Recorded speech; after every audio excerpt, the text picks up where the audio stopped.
एक और चीज मैं बता दूं, केंद्रीय मंत्री, अब चिराग पासवान का मैंने जिक्र किया कि भाई ये अपराधियों की इस तरह से कितनी हत्याओं की भेंट और चढ़ेगा बिहार। आदेश, उन्होंने जान से मारने की धमकी का आरोप भी लगाया है। सोशल मीडिया पर उन्होंने पोस्ट किया कि 20 जुलाई तक बम से उड़ा देंगे, यह उन्हें धमकी दी गई है। एफआईआर भी दर्ज करा दी है पटना में। यह केंद्रीय मंत्री का हाल है और वो सरकार से ही सवाल पूछ रहे हैं, अपनी ही सरकार से।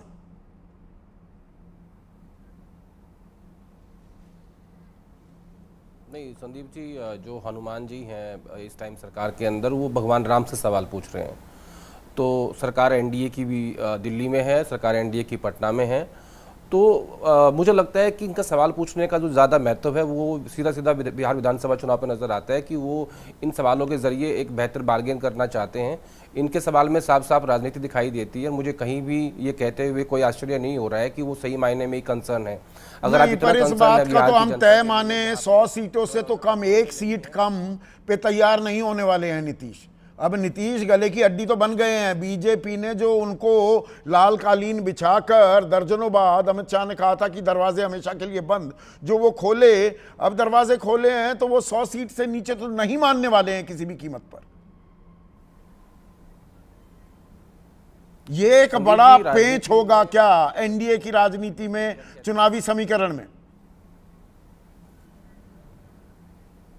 मैं वही कह रहा हूं कि जब नीतीश कुमार ने साथ छोड़ दिया था एनडीए का और वो साथ आए थे कांग्रेस पार्टी के और आरजेडी की, तब का बयान था अमित शाह जी का।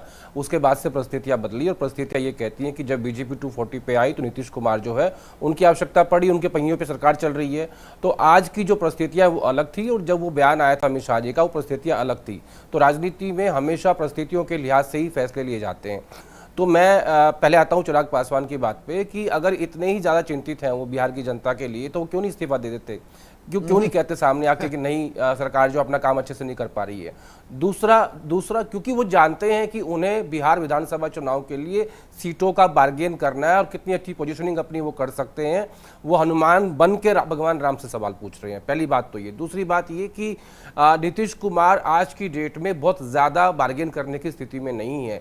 बीजेपी ये चाहती है कि वो महाराष्ट्र की तरह पूर्ण बहुमत लेके आए और एक नाथ शिंदे की तरह नीतीश कुमार को साइड कर दे। अगर आपको याद हो, एक इंटरव्यू अमित शाह जी ने दिया था, कहा था कि सीएम का फैसला हम बाद में करेंगे, लेकिन आज की डेट में मुख्यमंत्री नीतीश कुमार हैं, उनके नेतृत्व में हम जाएंगे।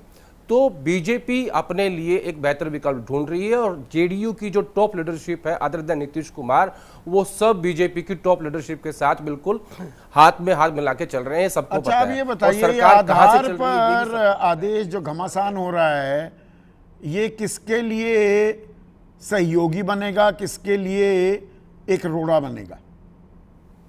ये बड़ी दिलचस्प लड़ाई है। ये केंद्र बिंदु बन गया है, correct me if I am wrong, Bihar में। अब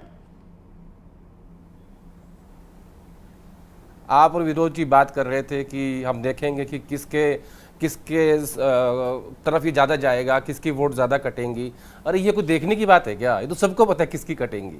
विपक्ष इस बात से चिंतित है कि महाराष्ट्र में वोटों को बढ़ाया गया, ये उनका आरोप है।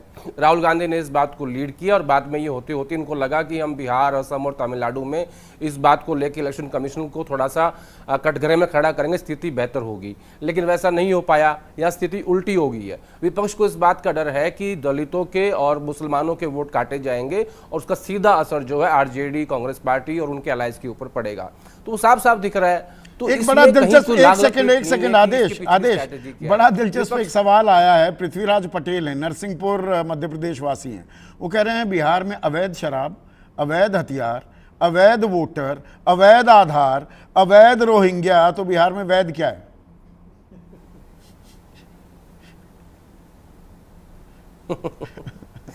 नहीं, ये कहा जाता है कि नीतीश कुमार ने बिहार की बहनों के लिए बड़ा राहत दे दी कि उन्होंने शराबबंदी कर दी, लेकिन उन बहनों को ये नहीं पता कि जब तुम्हारे पति 100 रुपये की शराब पी रहे थे, आज 200 की पी रहे हैं।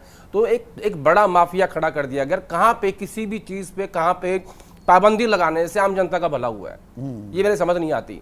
अब मैं आता हूं इस बात के ऊपर संदीप जी कि विपक्ष ने जब इस बात को उठाया कि महाराष्ट्र को लेकर वोटों की गड़बड़ी हुई है, अब चुनाव आयोग इस बात को कह रहा है कि आप ही लोग तो कह रहे थे, हम तो उसको दुरुस्त करने की कोशिश कर रहे हैं।